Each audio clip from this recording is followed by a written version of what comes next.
नमस्कार, मैं हूं सौरभ शर्मा और आप देख रहे हैं उत्तर प्रदेश का ये ओपिनियन पोल। और आज यूपी के इस ओपिनियन पोल में हम बात करने वाले हैं मुस्लिम वोट की, उस सीटों की बात करने वाले हैं जहां पर मुसलमान का वोट काफी ज्यादा है। और प्रधानमंत्री नरेंद्र मोदी आज उस शहर में थे जिसे समाजवादी पार्टी के MY समीकरण का गढ़ कहा जाता है, आजमगढ़। हमारा ओपिनियन पोल कहता है कि राम लहर और मोदी लहर के बावजूद आजमगढ़ की यह सीट सपा के खाते में जा सकती है। लेकिन क्यों और कैसे, इस पर हम बात करेंगे। मैं आपको बता दूं, आज इस प्रोग्राम के अंदर उन मुस्लिम बहुल सीटों की चर्चा आपके सामने हम खास तौर पर करने जा रहे हैं जो हमारे सर्वे के मुताबिक भारतीय जनता पार्टी जीत सकती है। लेकिन ये वो सीटें हैं जहां पर 30% से ज्यादा मुस्लिम वोट है। तो या तो भाजपा को वोट मिल रहा है मुसलमानों का, या दूसरी बात यह है कि भारतीय जनता पार्टी बिना मुसलमान के वोट के भी वो सीट जीत रही है या सीट निकाल सकती है। दोनों ही सूरतों में ये कैसे होता है, ये आज हम आपको बताएंगे। और हमने चुनिंदा कुछ 14 सीटें निकाली हैं जिनकी बात हम आज आपके सामने करना चाहते हैं। यूपी की ये चुनिंदा 14 सीटें, और जब हम सीटें ये डिस्कस करेंगे तो उसके साथ साथ देश के मुसलमान का, यूपी के मुसलमान का नरेंद्र मोदी के साथ क्या रिश्ता बन पाया है या बन सकता है, उस पर हम चर्चा करेंगे। इन 10 सालों के अंदर देश की मुस्लिम आबादी जो सोच रखती थी नरेंद्र मोदी को लेकर, क्या वो बदल पाई है? क्या नरेंद्र मोदी की सरकार की नीतियों के अंदर मुसलमान कहीं कोई भेदभाव देखता है? कहीं से भी वो ये महसूस करता है कि ये मेरी सरकार नहीं है? या ऐसा बिल्कुल नहीं है, जैसे ये सरकार किसी और के लिए वैसे ही देश के मुसलमान के लिए? और क्या नरेंद्र मोदी ने इस सोच को बदला है कि भाजपा मतलब मुसलमान से दूर, नरेंद्र मोदी का मतलब मुसलमान से बैर? ऐसा अगर कभी था तो क्या इन 10 सालों में वो बदल पाया, इसकी हम लोग बात करेंगे। और इस सरकार ने खास तौर पर मुसलमानों के लिए जो काम किया है उसकी भी आज चर्चा होगी। हमने ऐसे मेहमान बुलाए जो कि सरकार कैसे काम करती है, क्या स्कीमें चलाती है, वो तो जानते ही हैं, लेकिन समाज के बीच में से निकल करके आए तो आपको आज मुसलमान समाज की हकीकत जानने को मिलेगी, जो वो सोचते हैं नरेंद्र मोदी के लिए या इस सरकार के लिए, या वो किसी और पर भरोसा करते हैं क्या, तो वो कौन है। आज की तारीख में पूरे देश के अंदर कौन हो सकता है मुसलमानों का नेता? वो ओवैसी हो सकते हैं क्या? वो समाजवादी पार्टी के अखिलेश यादव हो सकते हैं क्या? वो राहुल गांधी हो सकते हैं क्या? मुसलमान उनकी ओर देख रहा है क्या? मुसलमान नरेंद्र मोदी या भाजपा को हराने के लिए वोट करता है देश में? यह आम थ्योरी जरूर है, लोग ऐसा सोचते हैं गैर मुसलमान लोग कि मुसलमान देश का नरेंद्र मोदी को या बीजेपी को हराने के लिए वोट करता है, टैक्टिकल वोटिंग करता है। वो हर उस उम्मीदवार को वोट करेगा, उस पार्टी को वोट करेगा जो उस सीट पर भाजपा को हरा सकती होगी। लेकिन क्या इसमें कोई सच्चाई है और क्या ऐसे ही वोट पड़ता है मुसलमान का? ये सारे सवाल होंगे आज की इस चर्चा में। मैं स्वागत करना चाहता हूं मुफ्ती वजाहत कासमी साहब स्टूडियो में हमारे साथ हैं। मुफ्ती साहब, बहुत स्वागत है आपका स्टूडियो में। हमारे साथ कुंवर बासित अली जी हैं, आप अध्यक्ष हैं यूपी बीजेपी माइनॉरिटी मोर्चा के। बहुत स्वागत है कुंवर बासित अली आपका। हमारे साथ मुफ्ती शमूम कासमी साहब, वो भी जुड़ रहे हैं। मुफ्ती साहब, आपका बहुत स्वागत है। सीनियर जर्नलिस्ट समीर चौगांवकर साहब हमारे मेहमान स्टूडियो में। समीर साहब, आपका बहुत स्वागत है। और फैज अहमद फैजी जी, वो हमारे साथ जुड़े हुए हैं। आप जाने माने पसमानदा मुसलमान एक्टिविस्ट हैं। फैज साहब, आपका बहुत स्वागत है। जैसा मैंने कहा, हम सीटों के साथ साथ बात करेंगे और फिर हमारा ये जो चर्चा है, ये डिस्कशन है, आगे बढ़ता रहेगा। अब मैं आप जिस शहर में नरेंद्र मोदी थे वहां की बात कर लेते हैं, आजमगढ़। MY समीकरण खूब यूपी में चलता है, यानी मुस्लिम यादव समीकरण। ये जो आजमगढ़ की सीट थी, भारतीय जनता पार्टी 2019 के अंदर हार गई थी। तो आजमगढ़ से हम शुरुआत करेंगे। आजमगढ़ के अंदर आपको बता दें, जो मुसलमान वोटर है उसकी तादाद है 21%। 21% मुस्लिम आबादी का ये शहर है।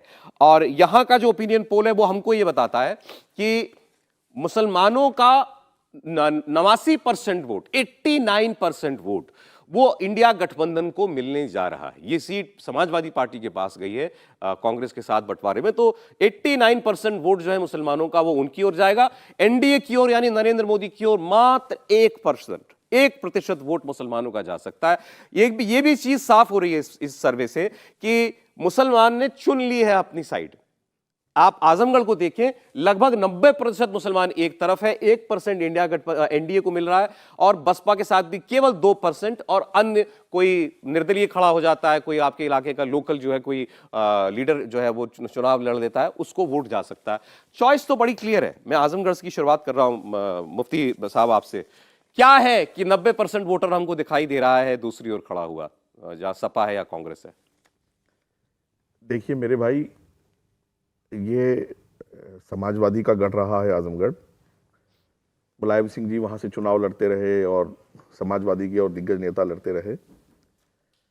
और आजमगढ़ के लोग जो हैं वो पूरी दुनिया में फैले हुए हैं, मुंबई से लेकर के दुबई तक, और कई संगठन दुनिया में ऐसे हैं जिनसे आजमगढ़ के लोग जुड़े हुए हैं। बहुत समझदार मुसलमान है। मैं समझता हूं कि इस बार शायद वो अपने आप को बदल गया और बदलने की कोशिश करेगा, क्योंकि मोदी जी ने सभी हिंदुस्तानियों के लिए एक ही दरवाजा जो रखा है तरक्की का, तो मुसलमान उससे अपने आप को अलग नहीं कर सकता। मुसलमान उसमें मैं समझता हूं, बल्कि मैं तो बराबर कह रहा हूं इस बात को कि मुसलमान बढ़ चढ़ करके उसमें हिस्सेदार बने, जो अभी माहौल है चुनाव का। और मैं बार बार कहता रहा इस बात को कि मुसलमान ये ठेकेदारी अपने ऊपर क्यों रखना चाहता है कि वो भारतीय जनता पार्टी को हराने के लिए वोट कर रहा है, समाजवादी को जिताने के लिए वोट कर रहा है। ये सच है क्या? ये पता क्लियर कर दिया, सच है क्या ये? बिल्कुल सच है। मुसलमान वोट करता है बीजेपी को हराने के लिए? बिल्कुल करता रहा, हर सीट पर, हर चुनाव में अब तक करता रहा है बराबर, और ये सच्चाई है। लेकिन फिर मैं कुछ चीजें अभी देख रहा हूं। देखिए 10 साल का जो मोदी जी का, मैं तो 8 ही साल का कहूंगा, चूंकि 2 साल तो ऐसे गुजरे हैं जो हुकूमत बिल्कुल ऐसे हालात में पूरी दुनिया थी, लेकिन 10 साल का जो कार्यकाल है वो मोदी जी ने अपना कायल किया है मुसलमानों को, और विश्व स्तर पे किया है। और मैं देख रहा हूं कि मुसलमान अब चौराहे पर, गलियों में और चाय की दुकानों पर बैठकर मोदी जी की तारीफ कर रहा है। वरना मैंने ये भी वक्त देखा है कि आप कैमरा लेकर के मुसलमानों में मोदी की बात ही नहीं कर सकते थे। ये भी वक्त इस देश ने देखा है, और इन्हीं 10 साल पहले ही ये वक्त था। आज के वक्त मुलायम सिंह की बातें अगर आप जो है कर सकते हैं चौराहे पर खड़े होकर, वहां मोदी जी की बातें कर सकते हैं वहां, और ये बदलाव हुआ है। हाँ, भारतीय जनता पार्टी की भी बातें कर सकते हैं, आरएसएस की भी बातें कर सकते हैं। ये बड़ा बदलाव है, और मुसलमान भी तरक्की की दौड़ में शामिल होना चाह रहा है, और हो भी लेकिन रहा वो है। फिलहाल वो जो भी आप कह रहे हो कि समाज में एक नजरिया बदलने की का वक्त आया है, ऐसा आपको लगता है, लेकिन वोट पे तो नहीं दिखाई दे रहा वो अभी भी। चले मैं दूसरा यहाँ मैं हाँ बोलिए, अपनी बात कहना चाहूंगा कि हो सकता है कि आपका आज का सर्वे ठीक हो, लेकिन मैं निश्चित तौर से कह सकता हूं कि समाजवादी पार्टी को आजमगढ़ से हार मिलेगी, मुसलमानों की वोट में बंटवारा होगा, क्योंकि अभी हमने वहां निकाय चुनाव लड़ाया था। और निकाय चुनाव में एक वहां मुबारकपुर कस्बा है, 90% से ऊपर वहां मुस्लिम आबादी है, हमें वहां 5000 वोट मिला। इसके अलावा जब अभी उपचुनाव हुआ था, मैं वहां पर लगातार कैंप किया था, तो वहां हमें लगभग 10 से 15 हजार वोट ऐसे गांव से मिला जहां कभी हमारा खाता भी नहीं खुला था। दूसरा वहां एक फैक्टर थे, कितना वोट मिलता है आपको? जैसे अभी उदाहरण के लिए आप बता रहे हैं, कितना वोट मुसलमानों का आता है आपको? लगभग अभी तक जो मेरा आंकड़ा है, जो हमने काम किया पिछले 20,000 के आसपास मुस्लिम वोट हमें मिला। और ये इसलिए मिला कि जो बंटवारा था वो गुड्डू जमाली को चला गया। गुड्डू जमाली चुनाव लड़े, मुसलमानों के पास ऑप्शन के रूप में गुड्डू जमाली आए। मैं बता देता हूं एक बार गुड्डू जमाली कौन है उनके बारे में आपको। ये जो हम लोग बात कर रहे हैं ना कि ये आजमगढ़ की सीट 2019 में भाजपा हार गई थी, क्योंकि तब अखिलेश यादव लड़े थे लोकसभा का चुनाव। उसके बाद उन्होंने 2019 के बाद 2022 यूपी के इलेक्शन के लिए इस्तीफा दे दिया, वो विधायक बन गए थे। तब यहां पर दिनेश लाल निरहुआ जो है वो खड़े हुए, भोजपुरी कलाकार जो है भाजपा से, और ये गुड्डू जमाली तब बसपा में हुआ करते थे, लेकिन ये लोकल मजबूत आदमी है, तो इनको पड़ा शायद 2.25 लाख वोट इनको पड़ गया था। वो मुसलमान का वोट जब बटा सपा और बसपा में गुड्डू जमाली की वजह से, उसमें दिनेश लाल निरहुआ की जो है गाड़ी दौड़ पड़ी थी और वो चुन करके आ गए थे। आप भी अभी यही बात कह रहे हैं कि आजमगढ़ जीतेगी भाजपा तब जब मुसलमान का वोट बटेगा। बिल्कुल बिल्कुल। अब मैं वहीं पे से शुरू करता हूं। समाजवादी पार्टी को लगता है वो गुड्डू जमाली अब सपा में है। भाई दिवे, समाजवादी पार्टी को लगता है कि वो इस बार फिर से हारने वाले हैं, इसलिए उन्होंने गुड्डू जमाली को अपने पक्ष में लाने के लिए एमएलसी की सीट ऑफर की है। लेकिन गुड्डू जमाली का भला करने से वहां भला नहीं होने वाला है। जो अखिलेश के खास परिवार थे वो आज भारतीय जनता पार्टी के साथ वहां पर जुड़े हैं। मैंने खुद उनको जोड़ा है, मैं उनके परिवारों में गया हूं। और आज चाहे मुबारकपुर हो, आजमगढ़ हो, लालगंज हो, तमाम बड़े परिवार, प्रधान, जिला पंचायत के सदस्य भारतीय जनता पार्टी के साथ आए हैं। आपको लग रहा है कि आप आजमगढ़ बीजेपी निकालेगी? आपको बिल्कुल बिल्कुल। हमारे सर्वे में नहीं दिखाई देता। हमने 2 सीटें जो दी थी समाजवादी पार्टी को 80 में से यूपी की, उसमें से एक आजमगढ़ की सीट है, दूसरी मैनपुरी की सीट है। लेकिन कुंवर बासित अली बीजेपी प्रदेश अध्यक्ष मोर्चा की बीजेपी के अध्यक्ष हैं, वो कह रहे हैं ये सीट भाजपा निकालेगी। चले मैं दूसरी सीट की बात कर रहा हूं। ये भी अपने मुस्लिम आबादी की वजह से और मुस्लिम नेताओं की वजह से चर्चा में रहती है। रामपुर की सीट 49% मुसलमान है, यहां पर 49%। अब आप सोचिए, लगभग जहां पर 50% आबादी मुसलमान की हो, हमारा सर्वे कहता है कि उस सीट पर भारतीय जनता पार्टी आगे है। और यहां पर भी जो इक्वेशन थी वो आजमगढ़ जैसी ही थी। आजमगढ़ के अंदर ये सीट 2019 माफ कीजिएगा, रामपुर की सीट 2019 में आजम खान लड़े थे, समाजवादी पार्टी से जीत गए थे। बाद में उनके कुछ वजहों से कोर्ट की वजह से फैसला आ गया, उनकी सांसदी चली गई, फिर उपचुनाव हुआ इस सीट पर और वो उपचुनाव भारतीय जनता पार्टी जीत गई। लेकिन तब लोग कहते हैं कि भाई वोट नहीं पड़ा या वोट ना डालने नहीं दिया गया, ऐसा वहां पर सपा ने इल्जाम लगाया। 20-22% वोटिंग हुई थी। उनका कहना है कि मुसलमानों को वोट नहीं डालने दिया गया, इसलिए ये सीट भाजपा ने निकाल ली, ये उनका आरोप है। खैर, अभी का जो सिचुएशन है वो ये दिखा रहा है, देखिए 70% मुसलमान वोट इंडिया गठबंधन को रामपुर में जाता है, 2% केवल एनडीए को। बसपा यहां थोड़ा बहुत मुस्लिम वोट ले रही है क्योंकि अलग लड़ रही है, मायावती ने बिल्कुल क्लियर कर दिया है अब। लेकिन अब ये क्या ये इतना वोट है जो डिवाइड हो रहा है बसपा का कि इससे बीजेपी को आगे निकल जाने में फायदा हो? हमारे सर्वे कह रहा है कि बीजेपी आगे निकलेगी इस सीट पर। समीर चौगांवकर साहब, रामपुर, आजमगढ़ का रामपुर। निश्चित मुझे लगता है कि आजम खान की सीट हुआ करती थी, एक समय बहुत मजबूत थी।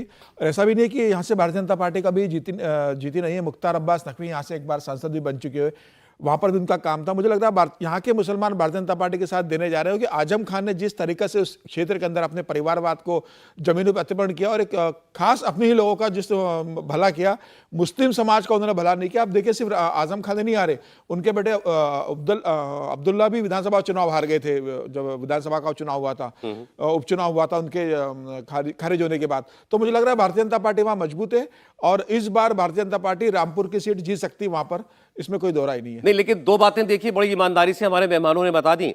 मुफ्ती साहब ने बताया कि हाँ, मुसलमान जो है वो अभी तक ये सिचुएशन रही है और अभी भी है कि भाजपा को या मोदी को हराने के लिए वोट करता है। और दूसरी ओर आप बासित साहब ने यह भी मान लिया कि मुसलमान का वोट कटता है तो बीजेपी को फायदा होता है। निश्चित जो मायावती अगर अलग से चुनाव लड़ रही, जो उसने घोषणा कर दी, बता भी रहे कि 18% वोट मायावती के बसपा को जा सकता है। वहां एक वर्ग ऐसा भी है जो आजम खान का विरोधी रहा है, जो कांग्रेस परिवार से रही है, बेगम साहिबा, वो विरोध करती रही है, चुनाव लड़ती रही वहां पर। तो मुझे लग रहा है लेकिन वो वोट सपा से कट जाएगा, भाजपा को थोड़ी आ जाएगा, बीजेपी को तो नहीं मिलने वाला ना। सकता है ना बसपा में चला जाए वो, जैसे बसपा अलग लड़ रही तो बसपा के पास वो वोट बैंक जा सकता है इस तरह से। तो मुझे लग रहा है कि वहां पर जरूर वोटों का बंटवारा होगा और भारतीय जनता पार्टी को इस बात का फायदा जरूर मिलेगा। लेकिन इसके अलावा मुस्लिम वोट के अलावा जो दूसरे वोट है वो एक तरफा भारतीय जनता पार्टी के साथ वहां जुड़ जाते हैं। तो मुझे लग रहा है कि अगर थोड़ा भी मुस्लिम वोटों में शेयर अगर भारतीय जनता पार्टी की तरफ से लगता है और बसपा बाकी वोट बैंक काटती है तो निश्चित रूप से ये सीट भारतीय जनता पार्टी के फेवर में जाएगी। इन सीटों पर जहां पर जिन सीटों की हम आज बात कर रहे हैं, जहां 30% से ज्यादा मुस्लिम वोट है, क्या इन सीटों पर ऑटोमेटिकली रिवर्स पोलराइजेशन होता है गैर मुस्लिम आबादी का? निश्चित रूप से होता है, इसमें कोई दो राय नहीं है। और मुझे लगता है कि आजम खान की जिस सीट की अपन बात इसके पहले कर रहे थे, उसमें गुड्डू जमाली आने के बाद समाजवादी पार्टी बहुत स्ट्रांग हो गई है वहां पर।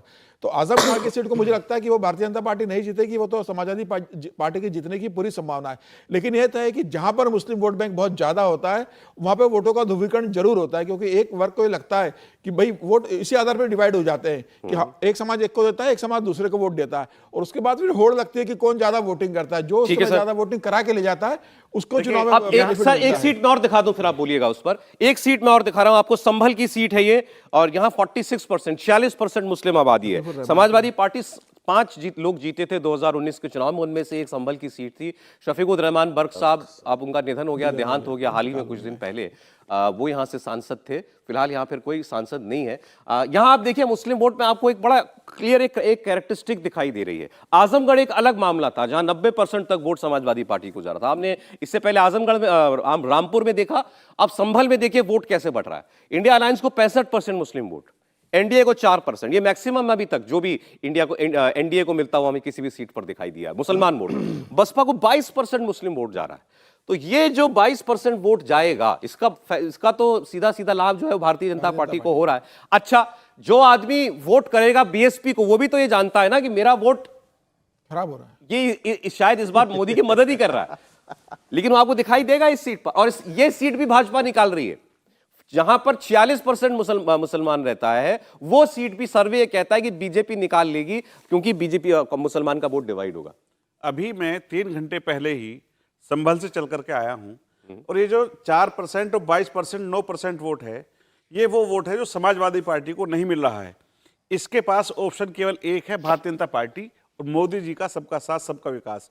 अभी आपने रामपुर की बात की थी, रामपुर में भी जो आप 18% और 2% की बात कर रहे थे, वो समाजवादी पार्टी से नाराज वोट है, जो निश्चित रूप से बूथ के दिन, मतदान के दिन भारतीय जनता पार्टी को मिलेगा और समाजवादी क्यों मिलेगा पार्टी ये को- बताइए ना मासिफ हाँ, साहब, मुसलमान क्यों वोट करेगा क्यों आपको? मिलेगा? हाँ। वहां जो एक पॉलिटिकल लोग हैं, मैं कुछ नाम भी यहां पर ले सकता हूं, पूर्व विधायक हैं, वर्तमान में ब्लॉक प्रमुख है यूसुफ, वो हमारे वहां 4 से 5 अभी नगर पंचायतों के चेयरमैन हैं, ब्लॉक के प्रमुख हैं, सभासद हैं, पूर्व प्रधान हैं, जो दिन रात भारतीय जनता पार्टी के लिए बूथ पर काम कर रहे हैं। मकसूद लाला चेयरमैन हैं, हमारे तनवीर, हमने चुनाव लड़ाया था रामपुर से, उनको 20,000 के आसपास वोट मिला था। तो ये वो वोट है जो भारतीय जनता पार्टी के पास पहली बार कमल को दबाया है और ऐसी सीट को ये जिताने आपकी का। जानकारी है कि दिया है मुसलमान? बिल्कुल बिल्कुल, मैं काम करता हूं वहां पर। आप जब जाते हैं मुस्लिम इलाकों के अंदर, आप क्योंकि आप तो बीजेपी के अंदर हैं, तो आपका काम है कि आप बीजेपी के लिए वोट मांगे। आप जब जाते हैं किसी घर में कि भाई हम बीजेपी के पदाधिकारी हैं, चुनाव में आप भी मोदी जी को वोट दीजिएगा, क्या रिएक्शन आता है वहां से? ईमानदारी से बताइएगा। बिल्कुल, देखिए सबसे पहले बात आती है कि पहली सरकार है जिसको हमने वोट नहीं दिया था, लेकिन उसने गरीब लड़कियों की, गरीब बच्चियों की शादी कराई, हमें राशन दिया, यानी कि योजनाओं का सीधा लाभ जो मुसलमानों को मिला है, उससे कहीं ना कहीं मोदी जी के प्रति उनके दिल में एक हमदर्दी है और अब वो उनको भाईजान या भाई कह करके भी संबोधित करने लगे हैं। अभी हमने कुछ प्रोग्राम किए थे, शुक्रिया मोदी भाईजान, वो तमाम लाभार्थी, देखिए 2,61,00,000 लोगों को राशन मिल रहा है, करीब 20 लाख लोगों को मकान मिला है उत्तर प्रदेश के अंदर। इसी के ये साथ टोटल बता रहे हैं या मुस्लिमों की, मैं केवल सिर्फ मुसलमान बता रहे हैं? केवल मुसलमानों को 20 लाख मकान उत्तर प्रदेश के अंदर मिले, 2,61,00,000 लोगों को लगातार राशन मिल रहा है, 1 करोड़ बच्चों को स्कॉलरशिप मिली है और शौचालय और उज्ज्वला योजना, तमाम ऐसी स्कीम्स हैं जिनमें 20 से 30% हिस्सेदारी है। यानी कि अगर मैं एक आदमी को कई प्रकार का लाभ भी मिला है, लेकिन जो टोटल लाभार्थी हैं लगभग 3 करोड़ के आसपास हैं और उनके प्रति आज भाजपा को वोट देने का विचार उनके मन में है। यदि सब कुछ ठीक रहा तो इस बार मुस्लिम बूथों से जो ये एंटी 1%, 2%, 3%, 4%, ये जो मेरा डेटा बता रहा हूं आपको, ये वोट मिलता है आपकी पार्टी को मुसलमानों का। ये डाटा निश्चित रूप से, मैं आपका डाटा नहीं, लेकिन चुनाव के दिन तक ये डाटा गलत साबित होगा। चुनाव के जब हम बात करेंगे तमाम काज़मी साहब, तो बड़ी तादाद में भाजपा क्या को है मिलेगा। रिश्ता मोदी की बीजेपी और मुसलमान का देश में? देखिए सौरभ जी, देश को आज़ाद हुए आज 76 साल के करीब हो गए। 60 साल कांग्रेस ने सरकार चलाई, मुसलमानों को में डर, खौफ, दहशत पैदा की, भाजपा से डराया और आरएसएस से डराया। इन दोनों ही संगठनों ने, यानी भाजपा ने भी और आरएसएस ने भी, इन 10 सालों में जो कैरेक्टर पेश किया है, जो उनका चरित्र मुसलमानों के सामने आया है। मैं अपने उत्तराखंड राज्य की बात करता हूँ। मैं वहाँ मदरसा शिक्षा परिषद का एज ए चेयरमैन के हमारे माननीय मुख्यमंत्री श्री पुष्कर सिंह धामी जी ने उन मदरसों के अंदर एक पाठ्यक्रम को लागू करने का हमें आदेश दिया, जो एनसीईआरटी का है, कि ताकि ये इंजीनियर बने, डॉक्टर बने, आईएएस और आईपीएस बन करके मुख्य धारा से जुड़ के ये भी राष्ट्र की सेवा कर सकें। तो हमने उदाहरण स्वरूप हम मदरसों में गए और घर घर में गए, जैसे आपने कहा। हमने मस्जिद में जाकर के, मदरसों में जाकर के पूछा मुसलमानों से कि भाई किसी एक आरएसएस का नाम बताओ जिसने तुम्हें नुकसान पहुंचाया हो। कोई नहीं उठा। मैं ईमानदारी के साथ करूँ, मैंने कहा भाई ये जितनी योजनाएं हैं उसके बारे में ज़रा बताइए। एक नौजवान उठता है, वो कहता है कि सर मेरी माँ को पैरालाइज हुआ, हमारे पास आयुष्मान कार्ड था, हम उसका इलाज नहीं करा सकते थे, आज हमारी माँ हमारे पास है। मैंने पूरे उत्तराखंड का जो भ्रमण किया है मदरसों ही में किया। जाहिर है कि मदरसे मुसलमानों की वो शहरग है जिनसे मुसलमान हर वक्त जुड़ा रहता है। आज जब हम उन लोगों से जाके कहते हैं कि पिछले सरकारों में क्या हुआ कि दंगे होते थे, लाखों मुसलमानों की हत्याएं हुई, आज दंगा मुक्त है भारत। अरे आपके सारी उत्तराखंड में योजनाओं अभी के अंदर अतिक्रमण हटाने के लिए पुलिस की टीम जब हाँ, गई थी देखिए हल्द्वानी उस में, टीम पे, कितना उस बड़ा टीम पे, फसाद हो मैं गया अभी उसको हल्द्वानी से आया, सौरभ जी, हल्द्वानी से आया हूं मैं भी। तो हल्द्वानी में हम जब गए हैं तो वो न्यूज़ भी आपको मैं पहुंचा दूं कि वहाँ वो लीज की ज़मीन थी और मुसलमानों में क्या हुआ कि एजुकेशन की कमी है, उन्हें भरमाया गया और में भ्रम पैदा हुआ। जैसे यूसीसी से भ्रम पैदा किया जाता है, एक तथाकथित गजवे के नाम से जो है भ्रम पैदा किया जाता है, ऐसे एक भ्रम पैदा किया कि यहाँ कुरान की बेहुरमती हो गई। ऐसा कुछ भी नहीं था। वहाँ का प्रशासनिक अमला बहुत हसास है, हमारी सरकार बहुत जो है वो हसास है और इन सारी बात जवाबदेह है। हमारे मुख्यमंत्री सबका साथ, सबका विकास, सबका विश्वास, मुफ्ती सबके साहब ब्रेक का प्रयास पे वक्त हो काम गया। कर मैं रहे जो हैं। तो पूछना आपको चाह रहा हूं, बता आप सुने मेरे सवाल सुने। आप मैं तो खुद खुद आया वहां मदरसा से। शिक्षा से जुड़े हुए हैं। जी जी। इस सरकार के बारे में मुसलमानों में ये परसेप्शन नहीं है क्या कि ये तो मुझे तो मदरसे बंद कर देना चाहती है? नहीं, ऐसा नहीं है। आपको बताएं, मदरसे वाले जानते हैं और मुसलमान ऐसा अब इतना नासमझ नहीं है। वो ये जान रहा है कि क्या अच्छा है और क्या बुरा है।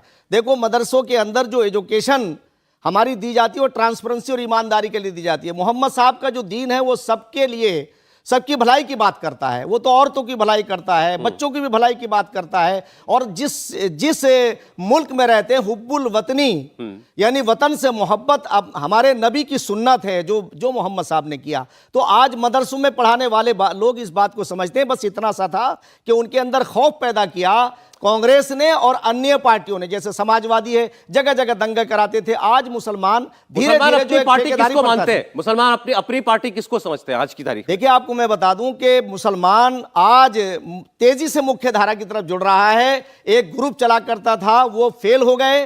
अब मुसलमान जिताने के लिए किसी को जिताने और हराने की बात नहीं करेगा, बल्कि ये देखेगा कि हमारे बच्चों का कहाँ भविष्य सुरक्षित है। वो भारतीय जनता पार्टी ने कहीं भी कोई ऐसा काम नहीं किया। और बल्कि आज के हमारे प्रधानमंत्री, जिनकी बैकग्राउंड बिल्कुल नीचे से निकल करके आए हैं, वो जानते हैं। और मैं तो कुरान को कहता हूं, मुसलमान कुरान को अगर समझेगा तो यकीनी तौर से वो भारतीय जनता पार्टी को प्रसूजे कुलिल्लाहुम्मा मालिकुल मुल्क, वो सोचेगा इस बात के लिए। सौरभ जी, आपसे कहता आपने हूं, कुरान का हवाला दे दिया इसमें। कुलिल्लाहुम्मा मालिकुल मुल्क तुतिल मुल्का मन तशा व तंजिउल मुल्का मिम्मन तशा व तुइज्जु मन तशा व तुजिल्लु मन तशा बियदिकल खैर इन्नका अला कुल्लि शैइन कदीर तुलिजुल लैला फिन नहार व तुलिजुल नहारा फिल लैल व तुखरिजुल हय्या मिनल मय्यति व तुखरिजुल मय्यता मिनल हय्य व तर्जुकु मन यशाउ बिगैरि हिसाब। मैं मुसलमानों से इस आयत के बारे में कहना चाहता हूं।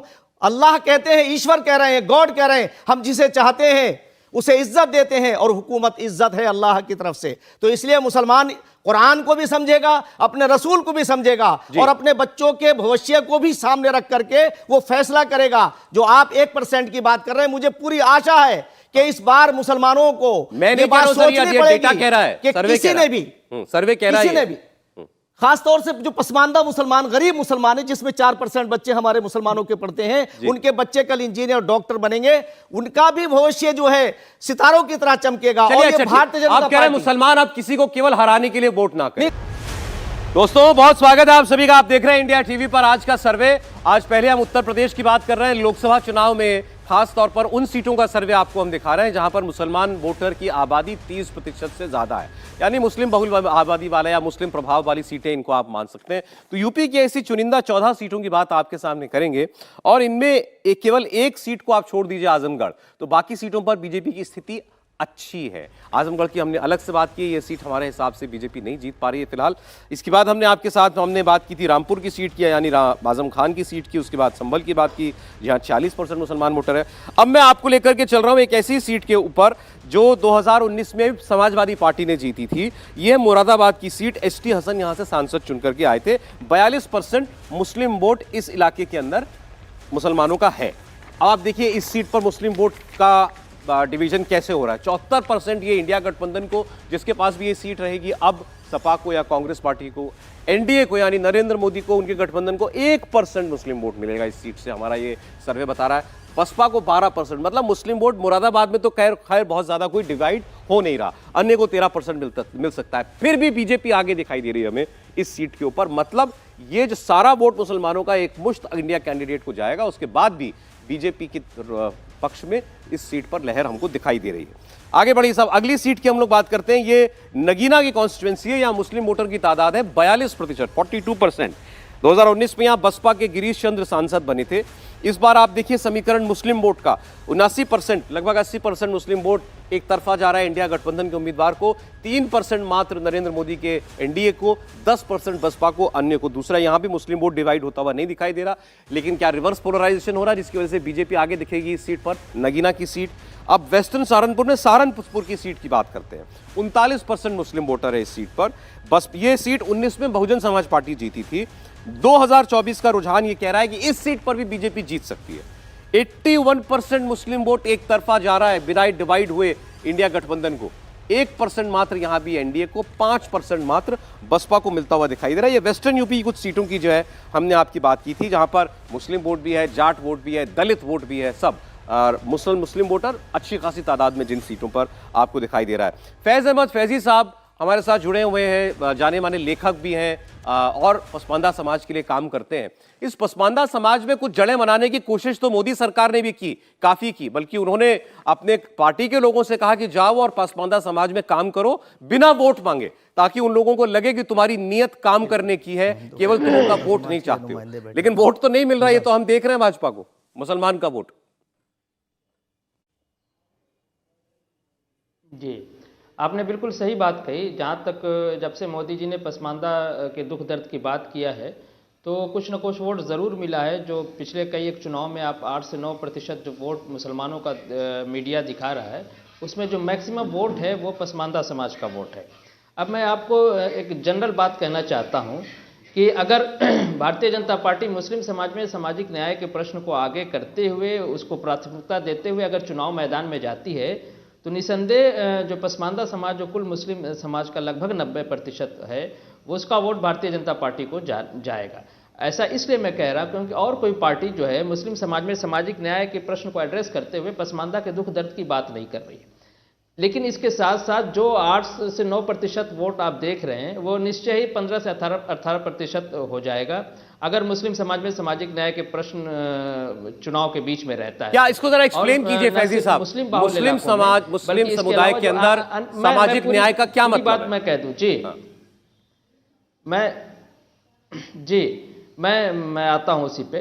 तो जो 15 से 18 का जो मेरा अपना मानना है कि ये भारतीय जनता पार्टी की तरफ पसमानदा वोटर जा सकते हैं, तो न सिर्फ मुस्लिम बाहुल सीटों पे बल्कि अन्य सीटों पे भी जहां बहुत क्लोज फाइट पिछली बार भी 2019 के चुनाव में हम लोगों ने देखा था, इस बार भी कुछ सीटों पे हो सकती है, वहां ये पसमानदा वोटर बहुत निर्णायक भूमिका निभा सकते हैं, पहली चीज। दूसरी चीज, अगर सांप्रदायिक आधार पर वोट हुआ तो जनरलाइज न सिर्फ मुस्लिम बाहुल क्षेत्रों में बल्कि अन्य क्षेत्रों पे भी एज होल मुस्लिम समाज एक तरह से वोट करने का प्रयास करेगा। तो अब ये देखना है कि 2024 के चुनाव में सांप्रदायिकता ऊपर रहती है या मुस्लिम समाज में सामाजिक न्याय का प्रश्न। नहीं, आप जिसको सांप्रदायिकता कह रहे हैं, जिसको आप सांप्रदायिकता का नाम दे रहे हैं, उसका मतलब ये हुआ क्या मतलब है? नहीं, उसका मतलब मुस्लिम वोट जो है एक तरफा बीजेपी को हराने वाले पक्ष की ओर जाएगा, यही मतलब कहना चाह रहे हैं आप? हाँ बिल्कुल, निश्चय ही। अगर क्या चीज चुनाव में ज्यादा मैटर करती, इस पे देखते। इस वक्त चुनाव में इस वक्त आपको मुस्लिम समाज का क्या मूड लग रहा है? अभी इस वक्त आपको क्या ट्रेंड दिखाई दे रहा है? इस वक्त 50-50 लग रहा है। पसमानदा समाज में भी मैं चूंकि काम करता हूं, तो मुझे 50-50 का मामला लग रहा है। अब वो डिपेंड करता है कि 2024 के चुनाव में किस तरह से रणनीति बन रही है और किसको एड्रेस किया जा रहा है। जहां तक मेरा मानना है कि अगर मोदी जी की विचारधारा के अनुसार काम किया जाए, सबका साथ सबका विकास, और मुस्लिम समाज में सामाजिक न्याय को लगातार एड्रेस कर रहे हैं, मुस्लिम समाज में कुरीतियों पे जो है उन्होंने प्रहार किया, अगर उसको प्राथमिकता मिलती है तो निश्चय ही स्थिति भाजपा के फेवर में पॉजिटिव हो सकती है। ठीक है, फैजी साहब का अपना एक पर्सपेक्टिव है, समझने वाली बात है। बार बार कह रहे हैं मुस्लिम समुदाय के अंदर सामाजिक न्याय, अगर इसको मुद्दा बनाती है भारतीय जनता पार्टी कि हम सामाजिक न्याय देंगे मुसलमानों को भी, कम्युनिटी के अंदर मुसलमानों में भी कास्ट सिस्टम जो है वो चला आ रहा है। इसको मैं समझाने की कोशिश करता हूं फैजी साहब को। 90% मुसलमान है, देशज मुसलमान है, पसमानदा समाज से, वो बिल्कुल भारतीय जनता पार्टी की तरफ। भारतीय जनता पार्टी के अंदर जो एक मुस्लिम लीडरशिप है, भाजपा अल्पसंख्यक मोर्चा के राष्ट्रीय अध्यक्ष, भाजपा के 2 राष्ट्रीय उपाध्यक्ष, 2 MLC उत्तर प्रदेश से और 1 सांसद, इसके अलावा एक अल्पसंख्यक आयोग के चेयरमैन, एक उर्दू एकेडमी के चेयरमैन, एक मदरसा बोर्ड के चेयरमैन और 80% पदाधिकारी आज भारतीय जनता पार्टी के अंदर पसमानदा समाज से हैं। मैं अगर सबके नाम ले सकता हूं, लेकिन आज सबसे ज्यादा लीडरशिप नहीं है, ये गलत बात है। 80% नहीं है जी। नहीं, मैं आपको बता देता हूं कि भारतीय जनता पार्टी के पास 4 क्षेत्र अध्यक्ष हैं, जिनमें 3 पसमानदा समाज से आते हैं। इसके अलावा मंत्री पसमानदा समाज से हैं, MLC दोनों। एक बार जरा क्लियर कर दीजिए, हो सकता है बहुत से व्यूअर को ना समझ में आ रहा हो पसमानदा का क्या मतलब। पसमानदा मतलब पिछड़ा मुसलमान, जो पिछड़ा मुसलमान है, गरीब है, जो छूट गया है, जो योजनाओं में कहीं नहीं आ पाया था, आज जिसको वो कह रहे हैं मुसलमानों की तादाद का 90%। बिल्कुल बिल्कुल। सौरभ भाई, इसमें एक चीज और जोड़ लीजिएगा। इसमें ये जोड़िएगा कि पसमानदा मुसलमान वो मुसलमान है जिसका मजहबी और सियासी दोनों शोषण हुए हैं जिसके, और मोदी जी ने अभी उनको जो हौसला दिया है, जो हिम्मत दी है, मैं नाम लेकर के बात करूंगा क्योंकि गुलाम अली खटाना साहब जम्मू कश्मीर से आते हैं, पसमानदा समाज से, बल्कि वो तो और पसमानदा से हैं, मुस्लिम गुजर हैं, वो राज्यसभा सांसद हैं, और अभी तारिक मंसूरी साहब MLC थे, और उससे पहले कुरैशी भी हैं वो। हाँ, और अशफाक साहब सैफी हैं, वो सैफी हैं। माइनॉरिटी कमीशन के चेयरमैन, जी, दानिश जी, आजाद जी, जी। अंसारी हैं, वो मंत्री हैं। मैं समझता हूँ कि इफ्तिखार जावेद पसमानदा अंसारी हैं, मुसलमानों कैफुल को फराज हौसला अंसारी दिया है हैं। मोदी जी ने, और मजहबी शोषण जो है मुसलमानों का, आप वो देख लीजिएगा, मरकज से शुरू हो जाइएगा, आप दरगाहों से शुरू हो जाइएगा, आप सब जगह उनका शोषण किया गया है। कौन करता है शोषण? और ये कौन कर रहा है जो शोषण? हमारे अशराफ हैं, जो हमारे आला लोग हैं, जो हमारे अपने आप को अफजल कहने वाले लोग हैं, वो हमेशा शोषण करते रहे। और मैं बिल्कुल ये बात सही है, देखिए मोदी जी ने अपनी तरफ से मुसलमानों ने कितना % वोट दिया, आगे कितना देगा, मैं सौरभ भाई इस पर कोई बात अभी नहीं कर रहा हूं, लेकिन मोदी जी ने पूरी कोशिश की 10 साल में, और कोशिश किया बल्कि करके दिखाया कि पसमानदा मुसलमान के साथ उन्होंने इंसाफ किया, उसको हौसला दिया, उसको हिम्मत दी। अच्छा, मैं तो और उदाहरण हर के तरीके साथ से बात उसको करता हूं आगे ना, बढ़ाया। जैसे फॉर एग्जांपल अभी नरेंद्र मोदी की सरकार ने ये 3 तलाक को खत्म किया, बिल्कुल। इसको कम्युनिटी ने कैसे लिया? क्या कम्युनिटी ने ये इस तरीके से देखा जो हमको all India Muslim personal law board ने बताया कि भाई ये सरकार का काम नहीं है कि आप हमारे शरई मामलों के अंदर दखल दें? सौरभ भाई, ये एक पॉइंट ऑफ व्यू है, हाँ। लेकिन समाज के अंदर से क्या आवाज आई, ठीक किया कि गलत किया? हाँ, मैं बता रहा हूँ सौरभ भाई, इसमें जो दुकानदार थे, वो मुस्लिम पर्सनल लॉ बोर्ड वाले हों, जमीयत वाले हों, फला फला हो, तो वो तो उन्होंने शोर मचाया कि शरीयत पर हमला हो गया।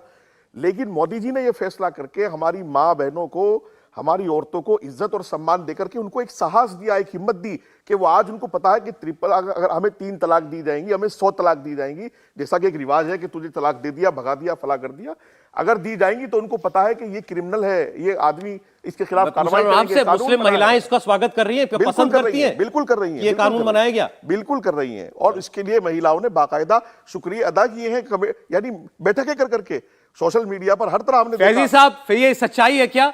मुसलमान महिलाओं ने, बहनों ने, माताओं ने मोदी सरकार के इस निर्णय को क्या अच्छे तरीके से लिया है? देखिए, हाँ बिल्कुल इसका सकारात्मक प्रभाव समाज पे पड़ा है, विशेष रूप से पसमानदा समाज में, क्योंकि 3 तलाक के भुक्तभोगी ज्यादातर पसमानदा महिलाएं, सिर्फ पसमानदा महिलाएं नहीं, पसमानदा पुरुष भी थे, क्योंकि जो देशज पसमानदा मुसलमान है उसका कल्चर भारतीय कल्चर, हमारे यहाँ कई एक शादी करने का या संबंध विच्छेद होने के बाद दोबारा शादी करने का चलन नहीं है अशराफ मुसलमानों की तरह। अशराफ मुसलमान में सुबह खाला की लड़की से शादी होती है, शाम तलाक होता है, शाम को दूसरे खाला की लड़की से शादी हो जाती है। पसमानदा समाज में ऐसा नहीं था, और 3 ट्रिपल तलाक से न सिर्फ पसमानदा की महिलाएं बल्कि पसमानदा के पुरुषों की भी घर बर्बाद हो जाते, तो उनको भी दूसरा रिश्ता नहीं मिलता था।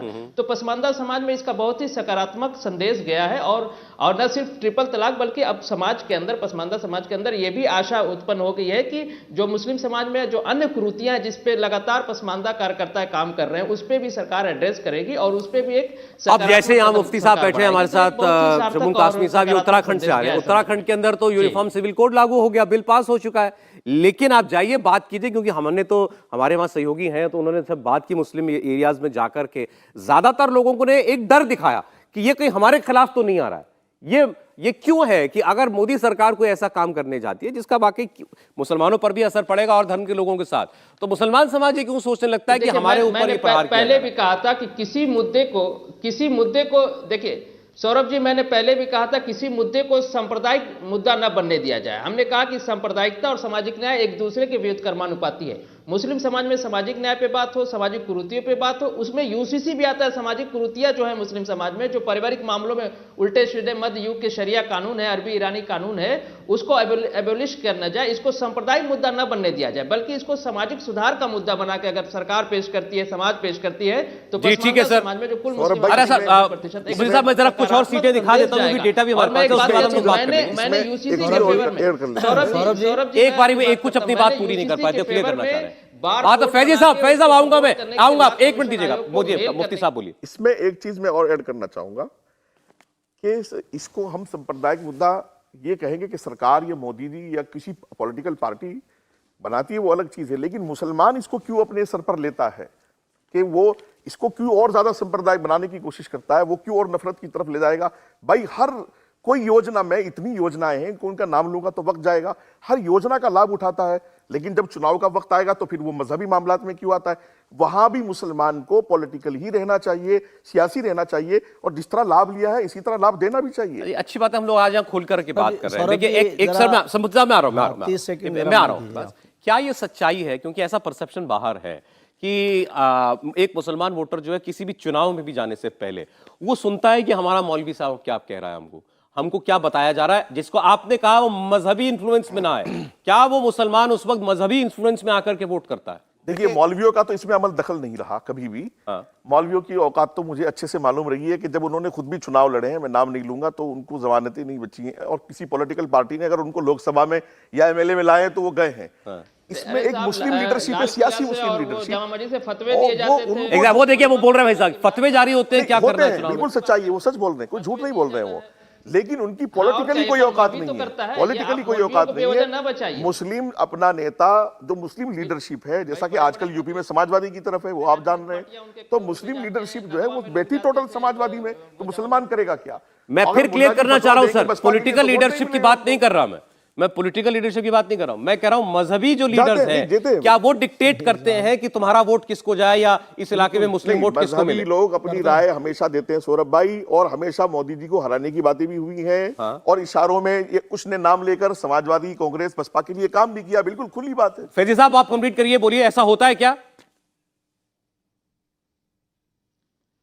नहीं, बिल्कुल जो आपने बिल्कुल सौरभ जी आप सही समझ रहे हैं। जो हमारा रिलीजियस लीडरशिप है, जो अशराफ उलमा हैं, वो बिल्कुल राजनीति को प्रभाव करते हैं। लोग जाके उनसे फतवे लेते हैं, जामा मस्जिद में जाते हैं, नदवा दारुल उलूम नदवा लखनऊ में जाके लोग कहते हैं। ये एक ट्रेंड चला है, आज भी देखिए दरगाहों पे लोग जा रहे हैं। तो ये जो रिलीजियस जो अशराफ जहां हर जगह बैठा हुआ है, रिलीजियस जो लीडरशिप है, वो वहां इसको इन्फ्लुएंस भी करते हैं समाज पे। पसमानदा समाज कंफ्यूज हो जाता है, वो अपने सामाजिक न्याय और सामाजिक कुरीतियों से विमुख होकर सांप्रदायिक आधार पर इनके पीछे खड़ा हो जाता है। तो देखिए एक तो ये बड़ी इंपॉर्टेंट बात आज हम लोगों को पता चली और सबने इसको खुल के डिस्कस किया। ये भी टूटना चाहिए ना।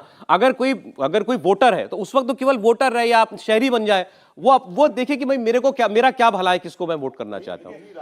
तो वो उसके ऊपर ये इन्फ्लुएंस हावी नहीं होना चाहिए कि मेरा उलेमा क्या चाह रहा है। इस बात में कहना चाहूंगा, जिन पसमानदाओं को लगभग 4.5 करोड़ प्रकार से लाभ हुआ उत्तर प्रदेश के अंदर, और उसमें पसमानदा समाज के मौलाना भी हैं, और मैं कहता हूं कई जिलों के मौलाना ऐसे हैं जो शहर काजी हैं या जो शहर के सबसे बड़े मौलाना हैं, सबसे ज्यादा बयान देते हैं, वो पसमानदा समाज से हैं।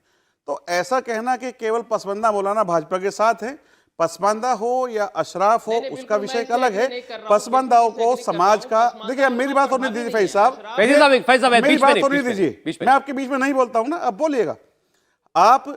हमारे यहाँ कारी शफीकुर रहमान है, आप नेट पर देख लीजिएगा, वो सैफी हैं।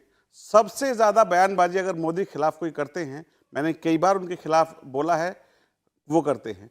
तो मौलाना अशराफ है कि पसमानदा है, वो एक अलग विषय है, लेकिन पसमानदाओं को लाभ पहुंचा है, पसमानदाओं के लिए सरकार ने काम किया है, उनको खुददारी के मुझे साथ बिहार और आपको वोट देना चाहिए। पश्चिम बंगाल की मुस्लिम आबादी वाली सीटें भी दिखानी, मैं यूपी की सीटें जल्दी से क्लियर कर रहा हूं, उसके बाद हम लोग उस पर बात करेंगे। काफी डिस्कशन हमारा हुआ। अब मैं आपके सामने रख रहा हूं पश्चिमी उत्तर प्रदेश की एक और मुस्लिम बहुल सीट है, कैराना की सीट। ये सीट भी बीजेपी जीतती हुई हमको दिखाई दे रही है और मुस्लिम वोट यहां बिल्कुल डिवाइड नहीं हो रहा। 84% तक इंडिया गठबंधन के उम्मीदवार को वोट जा सकता है, 2% केवल एनडीए को, 3% बसपा को। अगली सीट देखिए आप, ये भी पश्चिम उत्तर प्रदेश की बिजनौर की सीट है।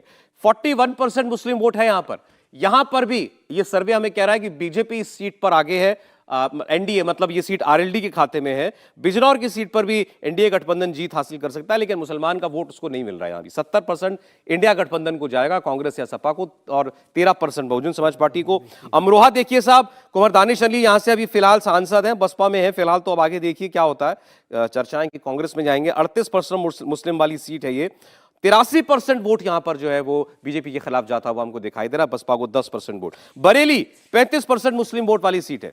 बरेली का हाल देखिए, बरेली में जो मुस्लिम वोट का समीकरण है 77% एक तरफा, एनडीए को 4%। अभी बासित अली साहब आप बात कर रहे थे ना कि माहौल बदल गया है मुसलमानों को लेकर के, 4% से ऊपर वोट नहीं दिखा मुझे किसी भी सीट पर जो बीजेपी को या एनडीए के उम्मीदवार को मिलता है। जो मैं आपके आंकड़े देख रहा हूं, मैं आंकड़े के खुश हूं कि जो बसपा को ये 14% वोट मिल रहा है, जो अन्य को 5% वोट दिखा रहे हैं, ये वो वोट है जो किसी कीमत पर समाजवादी पार्टी को नहीं मिलने वाला है। अच्छा, और ठीक है। निश्चित रूप से भारतीय जनता पार्टी के साथ शमूम आएगा। कासमी साहब, आप कुछ कहना चाह रहे थे, बोलिए सर। मैं सौरभ जी ये कहना चाह रहा था, अभी जो बहुत अच्छी बहस निकल के आई, उत्तराखंड में यूसीसी आया और अभी आपने देखा होगा कि गजवा हिंद की बात भी आई। जी जी, मैं आज गजवाए हिंद की हाँ मैं आप कहा जाता है ऐसा कुछ? अभी 30 मिनट 30 सेकंड मुझे दे दीजिए। मैं ये कहना चाहता हूँ कि किस तरह से भ्रमित किया जाता है समाज को, और ख़ास तौर से पसमानदा समाज क्यों पीछे रह गया।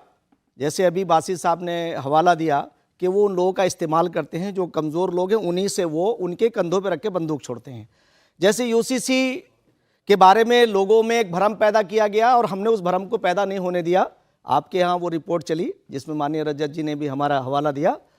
तो मैं आपको कहना चाहता हूँ कि यूसीसी मुसलमानों के ख़िलाफ़ नहीं है, यूसीसी इस्लाम के ख़िलाफ़ नहीं है।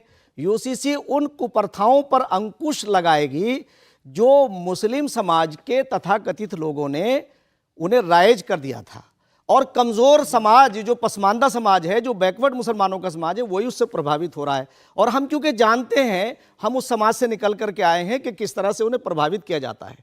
आज पसमानदा समाज के बच्चे जो मदरसों में पढ़ रहे हैं, इसीलिए हमने उन्हें एनसीईआरटी के पाठ्यक्रम से ला करके उन्हें आईएएस और आईपीएस बनाएंगे। हमारे मुख्यमंत्री पुष्कर सिंह धामी जी ने जब हमें दिशा निर्देश दिए तो हम उसी पर काम कर रहे हैं। अब आपको देखिए, बहुविवाह इस्लाम का अनिवार्य हिस्सा नहीं है। 3 तलाक सबसे ज़्यादा नापसंदीदा अल्लाह को, उस मालिक को अगर कोई है तो हलाल चीज़ों में वो तलाक थी। और ये तलाक तलाक कह करके जो समाज नहीं जानता था, पसमानदा समाज जो अनपढ़ है वो नहीं जानता तलाक क्या चीज़ है, उसे गुमराह किया गया, उनके घरों को कमज़ोर किया गया। और उसके बाद आगे देखिए, जैसे गजवे की बात आती है, गजवा वो उस अरबी में उस जंग को कहते हैं जिसे मोहम्मद साहब लीड कर रहे हैं। मोहम्मद साहब दुनिया में नहीं है। और दूसरी बात यह है कि 350 साल के बाद वो विद्वान आते हैं जिनका हवाला दिया गया है, और 350 साल के बाद उनका सीधा संवाद मोहम्मद साहब से हुआ ही नहीं। तो ये समाज के अंदर एक ऐसी तकरीब पैदा करने के लिए जो लोग बात कर रहे हैं, ताकि देश के अंदर जो एकता का वातावरण बना है। मुफ्ती साहब, मेरा सवाल ये है, अभी आपने यूसीसी की बात कर दी, मैंने बताया उत्तराखंड में तो लागू हो गया, आपके स्टेट में ऐसा क्यों है कि कोई बीजेपी की सरकार अगर कहती है कि हम यूनिफॉर्म सिविल कोड लाएंगे तो तुरंत मुसलमानों में ये मैसेज चला जाता है कि ये तो हमारे खिलाफ है? हाँ, मैं वही कहना चाह रहा हूं, ऐसा क्योंकि लोग जो हैं, अब जैसे हमने वहां डट के मुकाबला किया अपने स्टेट के अंदर, वहां मुसलमानों का कोई विरोध नहीं हुआ है। और क्यों नहीं हुआ? इसलिए कि हम मदरसों में जा करके, जो मदरसे हमारे मुसलमानों के शहरक कहलाती हैं, मस्जिदें कहलाती हैं, हमने जाके लोगों से पूछा कि ये बताओ कि तुम्हारे खिलाफ है, ये तुम 3 तलाक क्यों देते हो? और जो हलाला प्रथा ही नहीं थी, सिर्फ ये था हत्ता तनकिया ज़ौजन गैरा कहकर के, जहां इन्होंने उन मुस्लिम महिलाओं को अपमानित किया, उसका सिर्फ इतना कंसेप्ट था कि अगर कोई अपनी पत्नी कोई छोड़ दे या वो तलाक ले ले और किसी और से विवाह कर ले, फिर से वो अपने पुराने पति के साथ चाहे तो लौट सकती है। यहाँ बाज़ाब्ता जो स्टिंग ऑपरेशन मीडिया की तरफ से आए, उससे कैसी कैसी दुकानें खोल दी गई थी जो इस्लाम के विरुद्ध थी, मोहम्मद साहब के तरीके के विरुद्ध थी। और मैं लास्ट में कहना चाहता हूँ, देखो सौरभ जी, आपको बताऊं कि आज ये सरकार बड़ी पारदर्शिता के साथ काम कर रही है। मुसलमानों में ये बताने की ज़रूरत है कि आज तक मोदी जी ने कोई भी ऐसा स्टेटमेंट नहीं दिया जो मुसलमानों के खिलाफ हो, और मुसलमान सारी योजनाओं में शामिल हैं। सबका साथ, सबका विकास, सबका विश्वास, सबका प्रयास, बगैर किसी भेदभाव के। और हम जब जाकर के पूछते, जैसे मैंने पहले हवाला दिया था कि आज भी मैं आपको बता दूं कि अभी हल्द्वानी से हमारी मुस्लिम खवातीन का मेरे पास अभी मैसेज पड़ा हुआ, आपको दिखा भी दूंगा कि साहब आप आइए, आप आए हैं तो हम मुसलमानों से कहना चाहते हैं, कांग्रेस ने और अन्य पार्टियों ने तुम्हारे अंदर जो डर पैदा किया है, आपको भारतीय जनता पार्टी सबको साथ लेके चल रही है। आपने ऐसी तस्वीर पेश की कि मुसलमान और बीजेपी के बीच अगर दूरी है तो उसकी जिम्मेदार तो दूसरी पार्टियां हैं। दूसरी पार्टियां तो अपने लिए वोट मांगेंगे, बीजेपी के लिए वोट थोड़ी मांगेंगे। मेरा जो मूल सवाल था, मैं बजाज काश्मीर साहब के पास जा रहा हूं। एक सेकंड, बजाज काश्मीर, सवाल मेरा ये था, इस बीजेपी की सरकार, मोदी सरकार कोई भी काम अगर करती है, और खासकर अगर उसमें कहीं से भी कोई रिलीजियस एस्पेक्ट हो, चाहे वो 3 तलाक की बात हो या यूसीसी की बात हो, देश का मुसलमान क्यों मानने लगता है कि हमारे ऊपर अटैक करने के लिए लाया जा रहा है? ऐसा क्यों है? देखिए सौरभ भाई, उसकी 2-3 बड़ी वजह हैं। जो देश के पुराने मुस्लिम संगठन हैं, जैसे all India Muslim personal law board है या जमीयत उलमा हिंद है या और भी पुराने संगठन हैं, उनके जो सरबराहान हैं वो पहले ही से इस बात की मीटिंग और तैयारी कर लेते हैं जैसा यूसीसी के लिए बराबर वो मीटिंगें करते रहे और लोगों को बताते रहे कि यूसीसी आएगा तो आप यानी वोट के हक से महरूम हो जाओगे और आपको देश से निकाला दे दिया जाएगा, सी आएगा तो आपको जेल में डाल दिया जाएगा। यानी इस तरह का माहौल, हमारी जो अभी थोड़ी देर पहले बात हो रही थी कि जो हमारे मजहबी पेशवा हैं वो भी इसके कसूरवार हैं कि उन्होंने हमेशा सरकार के और मुसलमानों के दरमियान एक ऐसी दूरी पैदा कर दी जो मुसलमान सरकार से जिस तरह का लाभ होना चाहिए था इस तरह का नहीं हुआ।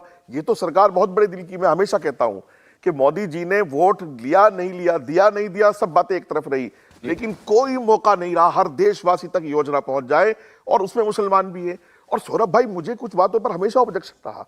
मैं ये कहता हूं कि मुसलमान भारतीय बनकर क्यों बात नहीं कर रहा है, मुसलमान हिंदुस्तानी बनकर क्यों बात नहीं कर रहा है। मुसलमान हमेशा कब तक ये कहता रहेगा मैं मुस्लिम हूं इसलिए मुझे नौकरी मिलनी चाहिए, मैं मुस्लिम हूं इसलिए मुझे निकाला गया है, मैं मुस्लिम हूं इसलिए मुझे पढ़ने नहीं दिया। ये सब कब तक? हम सब भारतीय कब बनेंगे, हम सब हिंदुस्तानी कब बनेंगे, हम सब तरक्की के हिस्सेदार कब बनेंगे? अरे भाई, बातें हमारी बातें मुख्तलिफ है, हमारी बातें मुख्तलिफ है सौरभ भाई। अब मुझे ये देखिएगा कि मोदी सरकार ने जितना काम किया है, क्या उस पर मना किया है कि इस पर हिंदू चलेगा मुसलमान नहीं चलेगा? फिर क्यों ये मोदी की मुखालफत कर रहे हैं? मुल्क में जितने भी हालात हैं, जितनी भी तरक्की आ रही है, जितना भी पैसा आ रहा है, सब कुछ क्या उस पर पाबंदी है? ये जितनी योजनाएं आई, क्या उनके सामने लिखा गया कि इसका लाभ मुसलमानों को नहीं होगा? फिर क्यों मोदी की मुखालफत है? मोदी के साथ मुसलमान इंसाफ करे, इंसाफ जैसे योजनाओं का फायदा उठाया है, मैं कहता हूं ऐसे बढ़ चढ़ कर आज पसमानदा मुसलमान बोलने की स्थिति में है, वरना अशराफ के सामने मैं एक तस्वीर दिखाता हूं आपको। आज जरा मोदी जी की वो काशी विश्वनाथ वाली तस्वीर जरा चलाइए एक बार स्क्रीन पर। अच्छा, याद आ गया ये, आज ही नरेंद्र मोदी की ये फोटो वायरल हुई है, ये विजुअल ये देखिए। अब नरेंद्र मोदी का ये रूप देख करके, काशी विश्वनाथ मंदिर में हाथ में त्रिशूल लगा करके, माथे पर त्रिपुंड लगा करके, जब एक मुसलमान देखता है अपने प्रधानमंत्री को तो क्या सोचता है, आप ही बताइए। साथ साथ वो मेट्रो वाली तस्वीर भी आप जरा मंगा लीजिए, साथ साथ वो सैयदना साहब के यहाँ मुंबई में गए थे वो भी मंगा लीजिए, साथ साथ आप दुबई गए थे, शेखों से गले मिल रहे थे, दुबई के बादशाह इधर आए थे गले मिल रहे थे, सलमान आए थे गले मिल रहे थे, पूरी दुनिया।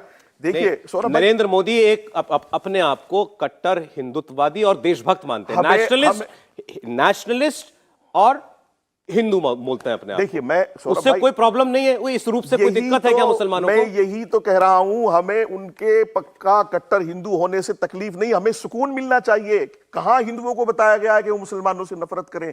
क्यों हमारे मन से ये बात नहीं निकल रही है कि कट्टर हिंदू हमारे खिलाफ है? ये पक्का, मैं कहता हूं जब तक हिंदू कट्टर नहीं होगा, जब तक वो अपने पक्के रास्ते पर नहीं चलेगा, भाईचारा उसके अंदर पैदा नहीं होगा। कहां हिंदू धर्म ने, कहां सनातन धर्म ने जो है ये सिखाया है कि किसी से नफरत करो? कट्टर हिंदू होना भी इंसान के लिए जरूरी है। मुसलमान हो, हिंदू हो, सिख हो, सब अपने मजहब पर चले, हमें एक दूसरे के खिलाफ। एक बार समीर जी का एक कमेंट में आगे आपको दिखा रहा हूं बिहार की सीटों, बिहार की सीटों पे आ जाएगा समीर जी। देखिए, मुझे लगता है सौरभ जी, अब हिंदुस्तान का जो मुसलमान है वो 2004 और 2014 तक जो मनमोहन सिंह का कार्यकाल रहा था उसमें मुसलमानों के लिए क्या हुआ, और 2014 से लेकर 2024 तक प्रधानमंत्री मोदी ने मुसलमान समाज के लिए कितनी योजनाएं लाई, क्या काम किया, यह फर्क अब देखने लगा है और समझने लगा है। और मुझे लगा कि राष्ट्रीय सेवक संघ का अनुशासित संगठन एक मुस्लिम राष्ट्रीय मंच लगातार जमीनी स्तर पर जिस तरीके से लोगों को अवेयर कर रहा था, बता रहा था, उनका ओपिनियन चेंज कर रहा था कि भारतीय जनता पार्टी के आने के बाद, प्रधानमंत्री मोदी के आने के बाद उनके लिए जमीनी स्तर पर योजनाएं मिली है, उनको शौचालय मिले, प्रधानमंत्री आवास योजना के अंदर उनको मकान मिला, उज्ज्वला योजना के अंदर उनको सिलेंडर मिले, लोन मिला, उनको एजुकेशन में उनको फैसिलिटी मिली। तो अब ये मुस्लिम समाज समझ रहा है कि मस्जिद और मदरसे से जो उनके लिए फतवे जारी होते थे भारतीय जनता पार्टी का डर दिखाकर कि आप कांग्रेस को वोट नहीं दोगे तो भाजपा सत्ता में आ जाएगी, तो आप हिंदुस्तान में रह नहीं पाओगे, मुझे लग रहा है मुसलमान समझ रहा है कि 10 साल के अंदर अगर जमीनी स्तर पर उनके लिए किसी ने काम किया है, उनके विकास के लिए, उनके सामाजिक विकास के लिए किसी ने काम किया है, उनका जीवन स्तर बेहतर बनाने के लिए किसी ने काम किया है, तो 70 साल में जितना कांग्रेस नहीं कर पाई 10 साल में प्रधानमंत्री मोदी ने मुस्लिम समाज के लिए। देखिए, यूपी की तो हमने बात की, यूपी की वो सीटें जो मुस्लिम बहुल भी है लेकिन जीत भारतीय जनता पार्टी रही है, वहां पर मुसलमान वोट 1%, 2%, 3% भाजपा को मिलता है। डिवीजन किसी किसी सीट पर दिखाई दे रहा है सपा और बसपा के बीच, जहां पर बसपा का मजबूत उम्मीदवार होगा या बसपा का जहां पर बेस है वहां पर तो वोट थोड़ा बहुत डिवाइड होगा, 20-25%। इससे ज्यादा वोट कहीं पर भी किसी भी सीट पर हमें डिवाइड होता हुआ नहीं दिखा मुस्लिम वोट यूपी में। अब जरा बिहार की तस्वीर आप देख लीजिए, बिहार में भी जो मुस्लिम बहुल सीटें उनकी बात हम करेंगे। जैसे किशनगंज की सीट है, यह सीट कांग्रेस पार्टी के पास थी 2019 के चुनाव में, 65% मुस्लिम वोट है यहां पर, 65% हिंदू वोट जो माइनॉरिटी में है यहां पर। यह सीट कांग्रेस के पास थी, इस बार भी कांग्रेस वहां दिखाई दे रही है। यहां आपको एक बंटवारा सा दिखाई देगा, 61% वोट जाता है एनडीए के उम्मीदवार, इंडिया गठबंधन के उम्मीदवार को, अन्य को 30%, इसमें छोटे दल भी होंगे, ओवैसी साहब की पार्टी भी इसके अंदर होगी, निर्दलीय भी इसके अंदर होंगे।